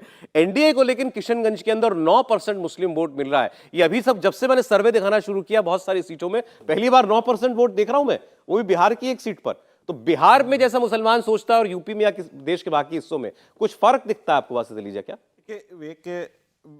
विश्वास करो तो मोदी पर वह नबी के निर्माता है, ऐसे नेता इस मातृभूमि पर बस एक बार ही आता है। आज जो मुसलमानों का योजनाओं के अंदर जो बंटवारा है वो अब तक देश आज़ाद होने के बाद सबसे ज़्यादा है। 5.5 करोड़ स्कॉलरशिप मुसलमानों को मोदी जी की सरकार के अंदर मिली है, मुस्लिम बच्चों को। कांग्रेस की सरकार के अंदर यही स्कॉलरशिप 5 करोड़ थी। हज का कोटा 95,000 से 1,75,000 करने का काम भी मोदी जी ने किया है। ये काम करने वाले मोदी जी पहले प्रधानमंत्री जिन्होंने अपने 10 साल के इस कार्यकाल के अंदर, जिसमें 2 साल जो है कोरोना के कारण भी हज बाधित रहा, तो इसको वरना 1,95,000 उन्होंने करवा लिया था। ये एक ऐसे, और जो अकेली महिला है जो हज के लिए जा सकती है, ऐसा कानून लाने वाले, ऐसी छूट लाने वाले मोदी जी पहले प्रधानमंत्री हैं। मैं केवल देख रहा हूं कि आज पहली बार मुझे लगा यहां पर आपके सर्वे के अंदर आकर के आप जो बंटवारा दिखा रहे हैं, इस बंटवारे के अंदर सबसे बड़ी बात है कि इंडी अलायंस का जो वोट बैंक है मुसलमानों में वो घटा है। ये घटा है, और पिछले चुनाव 2022 के चुनाव में जहां आप 90% बताया करते थे, कहीं भी ये 80% से ऊपर नहीं गया है। आप अपना 9% नहीं देख रहे हैं, दूसरे का 90 नजर आ रहा है आपको? बिल्कुल, आपको 9% भी वोट मुश्किल से मिल रहा है। ये जो बंटवारा है, जो नहीं जानते उनको बता दूं, बीजेपी से है ये जो बंटवारा है ये भारतीय जनता पार्टी की ओर आएगा, क्योंकि आज मुसलमान दूसरी पार्टी देख, मैं दिखा देता हूं आपको किशनगंज के बगल वाली सीट, कटिहार की सीट आपको ही दिखा देता हूं। यहां से जेडीयू के उम्मीदवार जीत गए थे, और उस वक्त 2019 के इलेक्शन में जेडीयू एनडीए में थी, तो ये एनडीए को सीट मिली थी 2019 के अंदर। 42% मुस्लिम वोट वाली सीट कटिहार, कांग्रेस के तारिक अनवर हार गए थे यहां से, जेडीयू के दुलाल चंद गोस्वामी जीत गए थे। यहां देखिए आप, जिस बंटवारे की वो बात करें, आज वो कह रहे हैं कि वोट घट रहा है, आप 75% कम वोट मानते हैं? 75% वोट आज भी कटिहार की सीट पर मिल रहा है इंडिया गठबंधन के उम्मीदवार को, आपको मिल रहा है 10%। अच्छा है, मैं तो कहता हूं 10% भी कम, मतलब आपको आ रहा है तो ठीक ठाक ही आ रहा है। नहीं, हम पूरे देश में लगभग 20% के वोट आसपास पाएंगे, क्योंकि बड़ी 20% मुस्लिम वोट भाजपा को मिलेगा। बिल्कुल मिलेगा। और ये चुनाव के बाद, मेरी बात आप याद रखिएगा, मैं चुनाव के बाद आपसे मिलूंगा, एक बार याद दिलाऊंगा अपनी बात को। और ये इसलिए मिलेगा कि पहली बार गरीब मुसलमान के लिए काम मोदी जी की सरकार के अंदर हुआ है। पहली बार उनके लिए राशन की व्यवस्था, घर की व्यवस्था, उनके इलाज की व्यवस्था, उनकी गरीब बेटियों की शादी की व्यवस्था, पहली बार जिस पसमानदा समाज की हम बात करते हैं, पहली बार किसी प्रधानमंत्री ने वास्तव में चिंता की, उनको योजनाओं में हिस्सेदार बनाया, उनको सरकार में और शासन के अंदर बिठाया, उनको नौकरियों के अंदर लाए, उनके उत्थान के लिए, गरीब के उत्थान के लिए काम किया, और ये महिलाओं के सम्मान के लिए काम किया। मैं उत्तर प्रदेश के अंदर रामपुर के अंदर, हम जिसकी रामपुर के बात कर रहे थे, सबसे बड़ा पसमानदा सम्मेलन हमने रामपुर के अंदर किया था, और रामपुर की सीट हम जीते थे। 52% मुसलमान होने के बाद भी हम रामपुर जीत गए थे। चलिए ठीक है। इसके बाद लगातार समाज साथ आ आप रहा जरा है। अररिया की सीट भी देख लीजिए। अररिया में 39% मुस्लिम वोटर है। 2019 में यहाँ हिंदू वोट का कंसोलिडेशन हो गया था, इस वजह से बीजेपी का उम्मीदवार यहाँ जीत गया था। प्रदीप सिंह ने आरजेडी के सरफराज आलम को हराया था अररिया पर। लेकिन एक बात हमने इसमें चर्चा में आई है कि क्या मुस्लिम वोटर जो है वो ये देख करके वोट करता है कि भाजपा के उम्मीदवार को कौन हरा सकता है? मुफ्ती साहब ने शोर इशारा किया था कि बात में हकीकत है, सच्चाई है ना? बिल्कुल मैंने इशारा किया, बल्कि मैं इसकी तफसीलात भी आपको दे सकता हूं। तो ये बीजेपी को हराने से अपनी पसंद के उम्मीदवार को जिताने तक का सफर कैसे तय होगा? सौरभ, एक याद करो, आपको अगर याद आ जाए, और जितने भी मेरे यहाँ पैनलिस्ट भाई बैठे सबको याद आ जाएगा कि अरशद मदनी ने कहा था कि मोदी को जो हराए उसको वोट दो। याद है आपको वीडियो? नहीं तो अगर आप निकलवा भी सकते हैं, आज दिखा भी दे तो अच्छा है, ताकि देश देख ले और यहाँ मेरी बात को कोई झुठला ना सके। हमेशा हमारे मजहबी लोग इस तरह की बातें करते रहे कि जहां मोदी को जो कैंडिडेट हरा रहा है, और फिर हुआ भी वैसा ही, कहीं बसपा का कैंडिडेट था, कहीं सपा का था, कहीं आरएल, जो भी था वो जो हरा रहा था वैसा हुआ।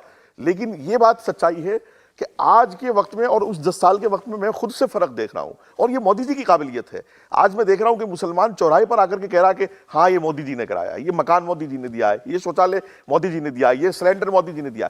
और अरे ठीक है, सिलेंडर दिया मोदी जी ने, घर बना दिया, टॉयलेट बना दिया, सब बना दिया, लेकिन वोट मुझे 1, 2, 4% दिख रहा है। छोड़ दीजिए उसको। मोदी जी के राज में फैसला सुप्रीम कोर्ट का था, लेकिन राम का मंदिर भी बन गया अयोध्या के अंदर। अब मुझे बताइए, अब मैं ऐसे लोगों को जानता हूं जिनको इस बात से तकलीफ भी होती है, जिनको लिखता है कि यहां तो पहले बाबरी मस्जिद खड़ी थी, उसकी जगह पर अब राम का मंदिर दिख गया। तो ऐसे काम भी तो इस सरकार में हो रहा है ना, क्या उनको स्वीकार कर पा रहे हैं मुसलमान? नहीं, देखिए सुनिए, सुप्रीम कोर्ट में मुसलमान लड़ रहा था, दोनों पक्ष लड़ रहे थे। सुप्रीम कोर्ट हमारे लिए अदालत उज़्मा है, सुप्रीम कोर्ट पर हम कैसे टिप्पणी करेंगे? और हमेशा से ये मजहबी लोग, मुस्लिम पर्सनल लॉ बोर्ड के जनरल सेक्रेटरी जो उस वक्त थे वली रहमानी, जो लड़ रहे थे, अब के जनरल सेक्रेटरी, या जमीयत के दोनों सदरों को आप देख लीजिएगा, हमेशा आप ही के 10 बार शो में आके कह गए होंगे कानून सर्वोपरि है, जो अदालत कहेगी वो करेंगे। और फिर उनको इस बात की चीज होती है कि वहां राम मंदिर क्यों बन गया? भाई अदालत उज़्मा का ऑर्डर था इसलिए बन गया, मुबारकबाद नहीं दे सकते तो कम से कम नफरत की बात आप बिहार की सीट चला दीजिए इस पर जी। नहीं सर, मैं आज ईमानदारी वाली बात हो रही खुलकर। जी। मैं ये कह रहा हूं कि जब वहां राम मंदिर बन गया तो लोगों में इस बात, मुस्लिम समाज में क्या टीस है इस बात की? है सौरभ टीस भाई, है ना? है बिल्कुल हाँ, तो है। हमको और बताना आती है चाहिए भाई, सोशल मीडिया पर सामने आइए, फेसबुक पर आइए, व्हाट्सएप पर आइए, और अगर किसी मेरे जैसे आदमी ने बड़ा दिल करके मुबारकबाद दी है तो उसको माँ बहन की गालियां खानी पड़ी है, उसको समाज का बाइकाट झेलना पड़ा है। क्या नहीं झेला है? सबने झेला है। और इस बात को हम जानते हैं कि जब जब सही बात करने की कोशिश की गई है, देखिए सुप्रीम कोर्ट का फैसला था, राम मंदिर बन गया, सरकार ने तो नहीं बनाया, सरकार का तो निर्णय नहीं था, या हिंदुओं ने खुद से जबरदस्ती नहीं बना लिया था जाकर के। उसके बावजूद ओवैसी जैसे लीडर और ऐसे सैकड़ों लीडर थे जो आज भी कहते हैं कि हम बाबरी मस्जिद को कभी नहीं भूलेंगे, और मुसलमान उस पर नाराए तकबीर बुलंद करता है। आपने दिल्ली में देखा, एक पुलिस वाले ने हरकत तो फिर की, क्या बदल गया? अभी आप कह रहे थे 10 साल में बहुत बदल गया, क्या बदला फिर? आम मुसलमान जो है, पसमानदा मुसलमान जो है, या यानी कमजोर मुसलमान जो है, वो मोदी जी की बात को सुन रहा है, ये बदल गया। मैं फिर कह रहा हूं, वो ये भी तो देख रहा है कि वही मोदी राम जी के मंदिर में जिस दिन प्राण प्रतिष्ठा थी तो उस दिन मोदी जी का भाषण हो रहा था। देखिए सुनिए, राम मंदिर मोदी जी ने नहीं बनाया, यही तो मैं बता रहा हूं कि सुप्रीम कोर्ट मोदी के जी ने आदेश नहीं पे बना बनाया, है, सुप्रीम कोर्ट के लेकिन आदेश पे बना। मोदी जी की सरकार के वक्त बना। तो भाई इसमें मोदी जी की क्या गलती है? सरकार तो जिसकी भी होती, सुप्रीम कोर्ट का आदेश आता वो तो बनना ही था। तो जो समझदार मुसलमान है वो समझ भी रहा है, और जिसको राजनीति करनी है वो खुल के कह रहा है कि मोदी जी ने बनाया है। भाई एक आपने सौरभ भाई ये भी तो देखा होगा डबल स्टैंडर्ड, कि सुप्रीम कोर्ट अगर साध्वी प्रज्ञा को कहे कि भाई आप जाए, आप बरी हैं, तो सुप्रीम कोर्ट ने गलत किया। और अगर लेकिन आपने कहा एक टीस है, एक टीस है, बिल्कुल है, और वो निकल के आती भी है सामने। वो जब मौका होगा निकल के आएगी। अब ये तो मुझे मैंने उनसे पूछा था, ये बासित अली साहब की, या आपने इन्होंने बीजेपी जब ज्वाइन करी तो आप जब ये जाते हैं वोट मांगने बीजेपी के लिए तो क्या होता है? मुझे पता है, क्योंकि इसलिए कह रहा हूं, इनका तो परिवार बसपा से है, बसपा ही थे, तो आपने बीजेपी ज्वाइन कर ली तो क्या हुआ उस वक्त? जब मैंने भारतीय जनता पार्टी ज्वाइन की तो बसपा में थे, 2 महीने मुझे घर से बाहर रहना पड़ा, पिताजी नाराज हुए, लेकिन आज वो मेरे साथ हैं, वो पूरा परिवार साथ है। लेकिन ये आप क्यों आए बीजेपी में, क्यों आए थे? देखिए, जब मैं राजनीति में आना चाहा तो मुझे लगा कांग्रेस में आना चाहिए मुसलमान को। उस वक्त कांग्रेस की सरकार थी, लेकिन जब मैंने अखबारों में पढ़ा, माहौल को देखा, तो कांग्रेस के रोज कोई ना कोई घोटाले सामने आया करते थे। फिर सपा को देखा, सपा के लोग लगातार, उत्तर प्रदेश में सरकार थी सपा की, तो वो गुंडागर्दी, और फिर मैंने सब देखने के बाद, मुझे अटल जी को सुनने के बाद, देखने के बाद मुझे लगा कि भारतीय जनता पार्टी सबसे अच्छी पार्टी है, मुझे इसमें आना चाहिए। मैं अपने लीडरशिप के पास गया, मैंने उनसे इच्छा जताई कि मैं भारतीय जनता पार्टी में आना चाहता हूं। तो लक्ष्मीकांत वाजपेयी जी और राजेंद्र अग्रवाल जी सांसद मेरठ से थे, उन्होंने मेरी पार्टी में ज्वाइनिंग कराई। उसके बाद लगातार मेरा विरोध हुआ, परिवार से हुआ, क्योंकि मैंने उनको विश्वास में नहीं ले पाया। लेकिन जब मैंने काम किया, फिर मेरे साथ आए, और आज उत्तर प्रदेश के अध्यक्ष के रूप में अपने परिवार की सोच बदल पाएंगे? बिल्कुल बिल्कुल। एक चीज बिल्कुल बदली है। सर ब्रेक ले लूं मैं। एक सेकंड, बस 30 सेकंड में। मुफ्ती शमून साहब कासमी, बासित भाई, मैं, ये ऐसे तीनों पुराने लोग हैं कि जो सत्ता में आने से बहुत पहले से बीजेपी की विचारधारा के साथ, ये बीजेपी लीडर के साथ, लीडरशिप के साथ मिले रहे। हम लोग वो नहीं कि जो सत्ता के साथ आए बेकर के, जैसा आजकल बहुत लोग आ गए हैं, वैसा नहीं है। तो बासित भाई हो, मुफ्ती साहब हो, बड़ा मुजाहिदा किया है, बहुत मेहनतें की हैं, और हमेशा समाज को समझाने की कोशिश कर रहे हैं लगातार। चलिए, नमस्कार, स्वागत आप सभी का। आप देख रहे हैं इंडिया टीवी का ये सर्वे, और आज हम बात कर रहे हैं खालिस तौर पर मुस्लिम बहुल सीटों की, या वो सीटें जहां पर मुसलमानों की तादाद अच्छी खासी है, उनका प्रभाव है, वहां पर कैसी टिक्कर दिखाई दे रही है एनडीए में और इंडिया गठबंधन के बीच में। पश्चिम बंगाल की बात करते हैं। आज क्लियर हो गया कि ममता बनर्जी कांग्रेस और लेफ्ट के साथ किसी तरह का कोई गठबंधन नहीं करेंगी, अकेले चुनाव लड़ेंगी, और आज उन्होंने एक सभा में अपने सभी 42 सीटों पर उम्मीदवार उतार भी दिए, अनाउंस कर दिए। पश्चिम बंगाल में करीब 30% मुस्लिम रहते हैं, कुछ सीटों पर उनकी कॉन्सेंट्रेशन 67% तक भी जाती है, यानी 65% की भी ऊपर। अब हमने आपको यूपी की मुस्लिम सीटें दिखाई, बिहार की मुस्लिम सीटें दिखाई, अब पश्चिम बंगाल की मुस्लिम बहुल सीटों पर मुस्लिम वोटर के दिल का हाल आपको हम दिखाने जा रहे हैं। और शुरुआत करने जा रहे हैं बहरामपुर से। बहरामपुर से उतरते हैं और जीतते अभी तक आए हैं अधीर रंजन चौधरी, कांग्रेस पार्टी के वरिष्ठ नेता।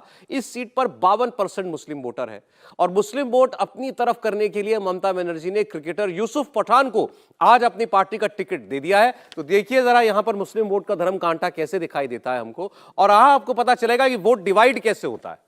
जहां पर तृणमूल कांग्रेस का उम्मीदवार भी है और उसके सामने इंडिया गठबंधन, क्योंकि अब वहां पर ऐसे तो कोई ऑफिशियली नहीं बना, लेकिन चलिए लेफ्ट और कांग्रेस एक साथ है तो वहां पर वो हम उसको इंडिया कह रहे हैं, इंडिया गठबंधन, उनका उम्मीदवार है। 40% ममता बनर्जी को, 52% वोट कांग्रेस पार्टी को मिल रहा है। इसे कहते हैं वोट डिवाइड होना। तो इस सीट पर क्या होगा? मुस्लिम वोट यूपी बिहार की तरह बंगाल में भी बीजेपी को 1% 2% से ज्यादा यहां मिलता हुआ नहीं दिखाई दे रहा है, लेकिन यहां पर इस सीट पर इतनी तादाद में मुस्लिम वोट डिवीजन होने के बावजूद कांग्रेस पार्टी ही हमको आगे दिखाई दे रही है। इसका फायदा बीजेपी इस सीट पर नहीं उठा पा रही है। अगली सीट देख लीजिए आप, बीरभूम की सीट। 36% मुसलमान है बीरभूम की सीट पर। बशीरहाट की सीट, माफ कीजिएगा, बशीरहाट की सीट दिखा दीजिए। इसके बाद 47% मुस्लिम वोटर यहां पर रहता है। ममता बनर्जी ने यहां पर अपनी सिटिंग सांसद जो है नुसरत जहां, उनका टिकट काट दिया है और पूर्व सांसद हाजी नूरुल इस्लाम को टिकट दिया है। ओपिनियन पोल के मुताबिक ये सीट जो है बशीरहाट की सीट, ये सीट तृणमूल कांग्रेस को जा सकती है और यहां पर आप देखेंगे कोई बंटवारा मुस्लिम वोट में आपको दिखाई नहीं देगा और बशीरहाट में 92% तक वो वोट जो है तृणमूल कांग्रेस के पास जा रहा है। ये 4% केवल इंडिया गठबंधन को। तो जो आप अभी इससे पहले बहरामपुर में देख रहे थे, वो ताकत अधीर रंजन चौधरी की अपनी है कि वो अपने दम पर वोट निकालते हैं, क्योंकि वहां पर उनका एक दबदबा भी है। लेकिन अदरवाइज आप किसी सीट पर देखेंगे जिसको आप कहते हैं टैक्टिकल वोटिंग या मुस्लिम तादाद एक तरफा जाकर के वोट करता है, तो वो आपको दिखाई दे रहा है। यहां पर तृणमूल को 92% वोट मिलता हुआ दिखाई देता है।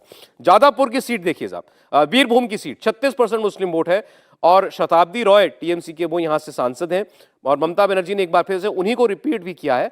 यहां पर आप देखेंगे 83% वोट तृणमूल कांग्रेस को, इंडिया गठबंधन को केवल 8%। तो ये जो आपको बता रहा, मैं बहरामपुर की सीट को अलग करके बात कर रहा हूं। पश्चिम बंगाल के अंदर मुसलमान वोटर में कहीं कोई द्वंद्व नहीं है। उसको पता है कि हमारा यहां पर अगर कोई बीजेपी, गैर बीजेपी कोई पार्टी है जिसकी तरफ हमको जाना है, तो वो टीएमसी है। इंडिया गठबंधन की तरफ आपको मुसलमान वोट करता हुआ नहीं दिखाई देगा। साफ मतलब कांग्रेस और लेफ्ट की तरफ जाता हुआ नहीं दिखाई दे रहा है। वो वोट टीएमसी को एक तरफा मिलता हुआ दिखाई देता है। इसको आप अगली सीट पर भी देख लीजिए एक बार, जादवपुर की सीट पर। जादवपुर की सीट पर भी आपको यही दिखाई देगा। यहां से भी टीएमसी की सांसद है मिमी चक्रवर्ती, 33% मुस्लिम वोट है। अब आज जो टिकट दिया है टीएमसी ने, वो सयानी घोष को दिया है। 90% ये यहां मुस्लिम वोट जो है वो टीएमसी को जा रहा है। ये समीर जी बिल्कुल क्लियर है। पश्चिम बंगाल में तो मुसलमान वोटर ने समझ दीदी के साथ दिल जोड़ रखा है। पश्चिम बंगाल में बहुत क्लियर है इसके अंदर कि पूरा मुस्लिम वोट ममता बनर्जी के पास है और जो पहले लेफ्ट के पास हुआ करता था, कांग्रेस से वो लेफ्ट में गया, लेफ्ट का पूरा मुस्लिम वोट ममता बनर्जी के पास चला गया और अब वहां पर ममता बनर्जी के सामने कांग्रेस और लेफ्ट पूरा साफ हो चुका है। और ममता बनर्जी इस बात को जानती है कि इनके साथ गठबंधन करके मुझे कुछ मिलना नहीं है, मैं खोऊंगी। तो इसलिए ममता बनर्जी ने 42 सीट्स पर अपने कैंडिडेट उतार दिए है और ये बताता है कि ममता बनर्जी भारतीय जनता पार्टी से जिस तरीके से लड़ रही है और भारतीय जनता पार्टी जिस तरीके से बंगाल के अंदर मजबूत होते जा रही है, उसके बाद भी ममता बनर्जी के अंदर इस बात का आत्मविश्वास है कि बिना कांग्रेस के और बिना लेफ्ट के मैं अपने दम पर भारतीय जनता पार्टी को रोक सकती हूँ और ज्यादा से ज्यादा सीटें जीत सकती हूँ। मुझे बताता है कि यही वो वोट बैंक है जो ममता बनर्जी के साथ जुड़ा हुआ है और अभी भी ममता बनर्जी के पीछे खड़ा हुआ है और यही ताकत ममता बनर्जी को शुरुआत से यह आश्वासन था कि मेरा वोटर कहीं नहीं जा रहा, खास तौर पर मुसलमान तो मुझे छोड़कर नहीं जा रहा, और उनका वो दावा सच दिखाई दे रहा है सर्वे के अंदर। ठीक है, अगली एक सीट और है मथुरापुर की सीट, इसको भी देख लीजिए आप। 24% मुस्लिम वोटर यहां पर, लेकिन क्या यहां पर बीजेपी कोई जगह बना पा रही है अपने लिए? फिलहाल ये 2019 में ये भी टीएमसी के पास थी, अभी भी टीएमसी के पास दिखाई दे रही है। 92% वोट मुस्लिम वोट टीएमसी को जाता हुआ दिखाई दे रहा है। ऐसी सीटों पर जहां पर मुस्लिम वोट 20% के आसपास भी है, 20-25%, यहां पर भी दिख रहा है हमको बीजेपी का कोई असर खास नहीं है। समीर जी, निश्चित रूप से बंगाल के अंदर तो जितना भी मुस्लिम वोट है वो एक तरफा ममता बनर्जी के साथ जुड़ा रहेगा, लेकिन भारतीय जनता पार्टी ने जिस तरीके से लगातार वहां काम किया पिछले 5 साल के अंदर, प्रधानमंत्री मोदी की योजना जिस तरह से पहुंचाने की कोशिश की है, अब यह तय है कि वहां पर प्रधानमंत्री मोदी बना ममता बनर्जी की लड़ाई होने वाली है और सीधे सीधे वोटों का बंटवारा ममता बनर्जी की तरफ मुस्लिम वोटों का पूरा जा रहा है, जहां ना लेफ्ट को मिल रहा है ना कांग्रेस को मिलने वाला है। लेकिन इसका दूसरा फायदा भी भारतीय जनता पार्टी को मिल रहा है। संदेश खाली जैसी घटना होने के बाद जिस तरीके से प्रधानमंत्री मोदी ने आक्रामक रुख अख्तियार किया, भारतीय जनता पार्टी लगातार उस मुद्दे को बनाती रही है। ममता बनर्जी भी इस बात को जानते हैं कि संदेश खाली का मुद्दा लोकसभा चुनाव में रहेगा और इसलिए मुझे लगता है कि ममता बनर्जी अपने वोट बैंक पे पूरा फोकस कर रही है। लेकिन यह तय है कि एक दूसरा वोट बैंक जो है वो भारतीय जनता पार्टी की तरफ बढ़ेगा और मुझे लग रहा है इस बार 2024 के चुनाव में। अब जरा हमको इस सोच को समझना चाहिए। मैं मुफ्ती शुभम कासमी साहब के पास जा रहा हूं। यूपी के अंदर हमने देखा शुभम कासमी जी कि देश के यूपी के मुसलमान वोटर ने यह तय कर लिया है कि मेरी पसंद जो है वो इंडिया गठबंधन का उम्मीदवार होगा, यानी सपा या कांग्रेस। वहां बसपा अलग चुनाव लड़ रही है लेकिन हमें वोट में डिवीजन नहीं दिखाई दे रहा। वोट एक तरफा सपा कांग्रेस को जा रहा है। यहां पर भी कांग्रेस, जब हम बंगाल में आते हैं, मुसलमान के पास विकल्प है कांग्रेस के पास जाने का या लेफ्ट के पास जाने का, लेकिन वो वहां नहीं जा रहा, वो जा रहा है केवल और केवल टीएमसी के पास। तो उसने जो ये निश्चित किया कि मेरा वोट एक ही को, बंटना नहीं है वोट, वो वोट डिवीजन क्यों नहीं दिखाई दे रहा कहीं? नहीं, मैं आपकी इस बात में हो सकता है सच्चाई हो, मगर मैं ये सोचता हूं कि पिछले जो 10 साल हैं माननीय प्रधानमंत्री श्री नरेंद्र मोदी जी के, कि उन्होंने जिस तरह से बगैर किसी भेदभाव के मुसलमानों के कल्याण के लिए काम किया है और जितनी योजनाएं हैं उन सब में उन्होंने कहीं भी भेदभाव नहीं किया। तो मुसलमानों के सामने इस वक्त बहुत अच्छा एक रास्ता है कि 60 साल और ममता जी के जितने भी का जो कार्यकाल है वहाँ दंगों से भरा हुआ है। तो मैं आज आपके माध्यम से बात कहना भी चाहता हूँ और मेरा ऐसा अनुभव भी है कि मुसलमानों में पोलराइजेशन नहीं होगा और वो भाजपा के लिए हराने के लिए खड़ा नहीं होगा। ये हमारे ऊपर निर्भर करता है कि जो हमारे मुस्लिम्स हमारे कार्यकर्ता हैं कि उन्हें ख़ास तौर से घरों घरों तक जाना चाहिए और हम जा भी रहे हैं। जब मुसलमानों से पूछते हैं कि भाई ये बताओ कि कहीं कोई भेदभाव हुआ, तो वो उसे नकारते हैं। मैं आज सबसे बड़ा फैक्टर और सामने आता है कि देश के अंदर उतने शहर नहीं हैं, लाखों मुसलमानों की हत्याएं हुई हैं सांप्रदायिक दंगों में और उसमें कांग्रेस का दामन सना हुआ है। आज आदरणीय प्रधानमंत्री नरेंद्र मोदी जी जब से आए हैं पूरा भारत दंगा मुक्त है जी। तो मेरा तो अपना ख्याल ये कहता है कि मुसलमान इस बार ज़रूर सोचेगा कि जिस तरह से कल्याणकारी योजनाओं में मुसलमानों की भागीदारी हुई है, 40-50 बच्चे मुसलमानों के आईएएस और आईपीएस जो यूपीएससी में क्लियर कर रहे हैं, नीट में आ रहे हैं, ये इस शांति का और दंगा मुक्त भारत का ही नतीजा है। बीजेपी ये दावा बार बार करती है कि बीजेपी की सरकार में, बीजेपी के शासन में दंगे नहीं होते। एक बार जरा मैं वजाहत काज़मी साहब का भी अभी कुछ कहना चाह रहे थे, इससे जुड़ी हुई वो बात थी। कश्मीर का भी हमारे सामने उदाहरण है, मुसलमानों में कश्मीर का भी उदाहरण बार बार कोट किया जाता है कि वहां क्या हुआ। देखो 370 हटा दिया। हाँ, देखिए सौरभ भाई, हम काफी देर से डिस्कस कर रहे हैं, तकरीबन आंकड़ों से, सब चीजों से ये बात तो बिल्कुल साबित हो गई कि मोदी जी ने अपनी सरकार में मुसलमान या किसी भी वर्ग के साथ कोई नाइंसाफी नहीं की, हर योजना को उन तक पहुंचाया है।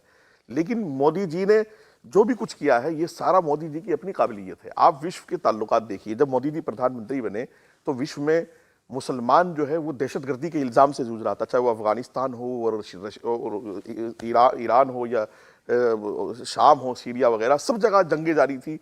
तो मोदी जी ने उस वक्त में, यानी कश्मीर के हालात, चूंकि कश्मीर के तार भी अलगाववादी जो है पूरी दुनिया को बता रहे थे कि हम अलग होना चाहते हैं, फला करना चाहते हैं।